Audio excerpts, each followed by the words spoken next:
Good morning. Good morning. Good morning, boys and girls. Hey, listen, it is early. We are something to smile about Saturday. Welcome, guys. We're episode number 9. Can you believe that? And we are S something STSAS. Something to smile about Saturday. STSAS. STSAS. That's going to be my new shortcut because this thing limits me to so many characters on the title. So today, guys, we're going to be talking about how leaders accept responsibility. And it's the Hakeem Olajuwon story. Any basketball fans out there? So my question is this. What does it take to be a true leader?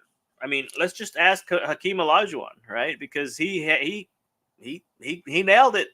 He got it right? And so he was the all-pro center for the Houston Rockets, who basically took responsibility for his team's success by owning his weakness. We're going to read the story here in just a little bit. And he put in practice something to fix it. And so in this episode, we're going to be breaking down how Hakeem's dedication to improving his game led to the Rockets' back-to-back NBA championships and how accepting responsibility can lead to your own success, right? It says here that Hakeem Olajuwon is the all-pro center for the Houston Rockets, the world's champions of the National NBA in 94-95. The year before that, they won their first championship against the New York Knicks. Hakeem realized that because he was the team leader, it was his responsibility. It was more pronounced than anybody else's. He recognized that he had a weakness in his game, which was the 15-foot jump shot.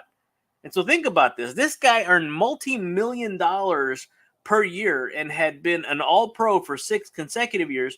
However, he felt that he would let the team down, or the team would never win a championship until he improved his shooting from that range.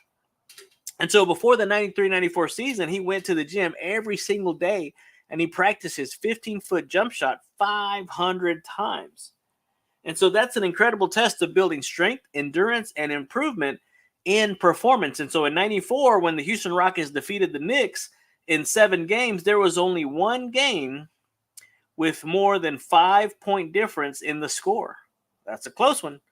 And so replays revealed that had Hakeem not worked on his shooting percentage from 15 feet, the New York Knicks would have in fact been the winners of that championship.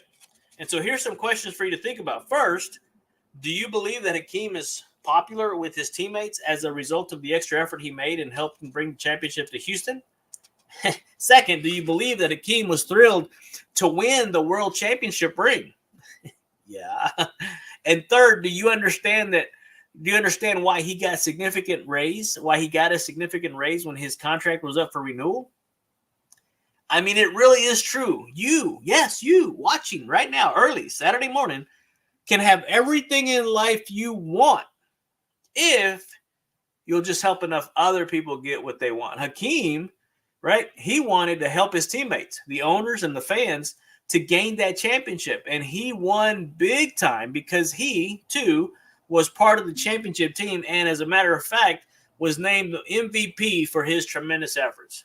I mean, it goes on to say that if you're wearing out the seat of your pants before you do your shoe soles, you're making too many contacts in the wrong place. And there's another footnote over here that said, the real reward for a thing well done is to having done it. My social media coach taught us that done is better than none. Done is better than none. And so in this episode, we're talking about the NBA legend Hakeem Olajuwon, who took ownership of his role as the team lead by improving a key area, a key weakness in his game, right? That was that kink in his armor. And so his journey to back-to-back championship is a lesson in leadership. It's a lesson in responsibility and the power of personal growth, the power of owning it. Own your story, own your faults, own your weaknesses, guys, because it's only then when you own it that you're going to actually be able to come up with a solution to solve it. Again, we talked about he was an all-pro player, 6 straight years, millions of dollars per year playing basketball. That's why I tell people fun is serious business. He was making millions doing what he loved to do. Yet, despite of his incredible success, he knew his team would never win a championship unless he fixed that shot. And so he went to the gym every single day, right? We talked about that. He won only to come out after having done that to have won the championships. And so his willingness to improve his shot directly led to the team's victory over the New York Knicks in '94. And so without his dedication to improving his game, the Knicks would have definitely won. And so what are the key takeaways from this story, right? What are they? Number one, Hakeem wasn't satisfied with just being good enough. I hope you're not either. He wanted to be great. And great leaders, take responsibility for their weaknesses. And so by owning his jump shot weakness, Hakeem set an example to his team and true leadership, and what true leadership means, always improving. And John Maxwell probably had one of the greatest leadership quotes. He said, a leader is one who knows the way, goes the way, and then shows the way. How many leaders know the way and go the way and never turn around and help somebody else get there? That's why I'm on here. This is no secret. Success leaves clues, right? Success is nothing more and nothing less than asking a series of questions in a specific sequence to uncover an underlying issue. You're able to solve that problem. You're able to solve that issue. And the greater the solving of that issue, the greater the solving of that problem is, the greater your compensation in life. And so think about an area of your life or work where you know that you need improving.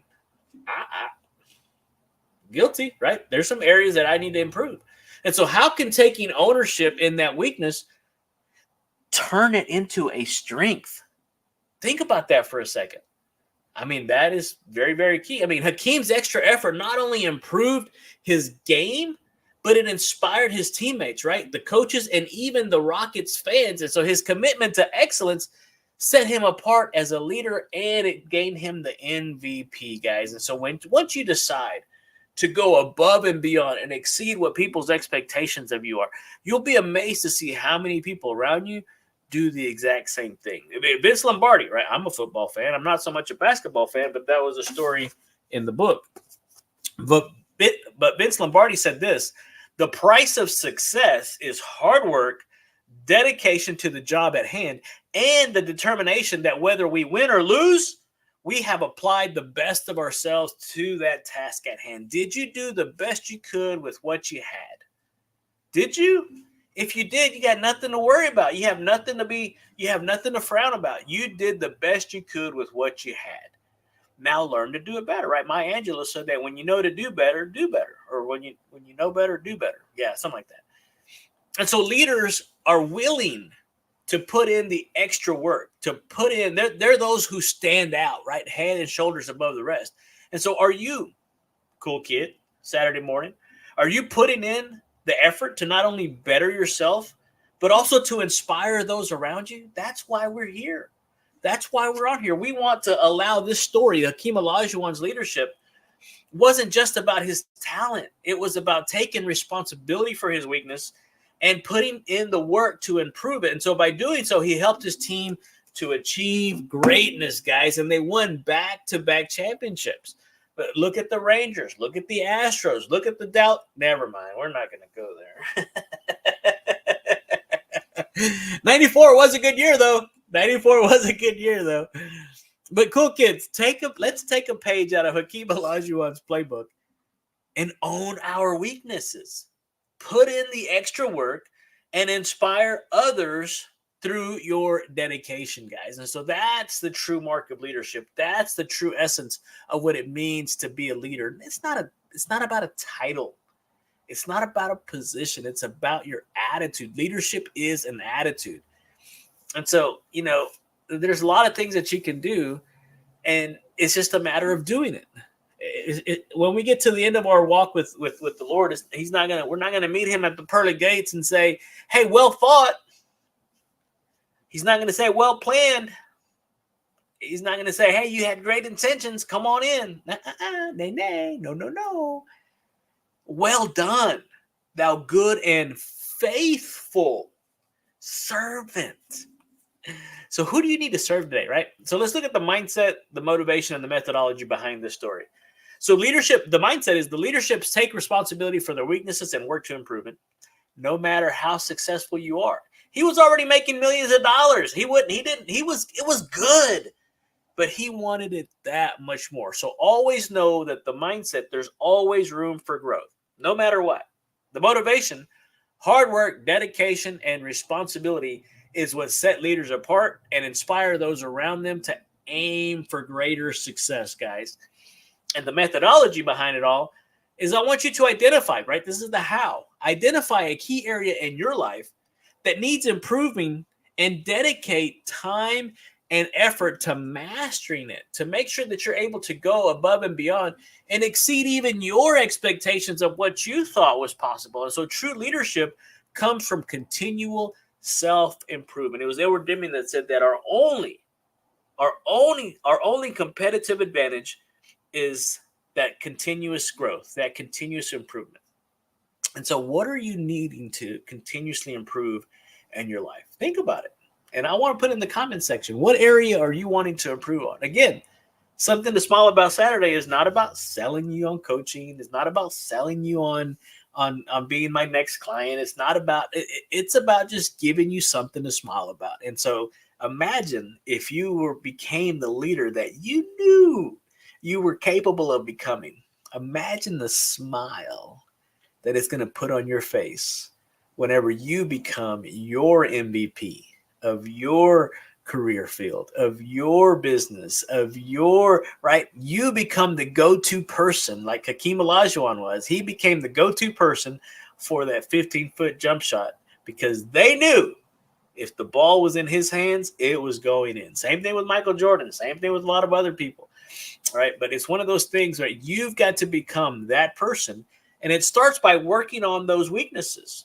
You know, I always tell people that I'm never going to take them out of their strength zone, but I am going to move them out of their comfort zone. And so that's what we're talking about today. Let's move outside of our comfort zone to continuously improve an area in our lives that needs strengthening. All right, boys and girls. Hey, we got a lot of stuff. We got a little cookout we're doing later this afternoon. I'm going to have some tacos. The meat's been cooking all evening, all overnight. It smelled amazing, and so we're gonna make some tacos this afternoon. I'm gonna go back to the house and make some breakfast for the family.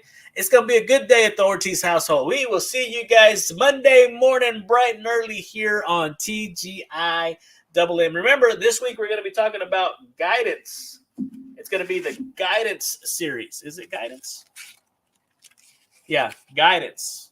If you're sincere, praise is effective. If you're insincere, it's manipulative.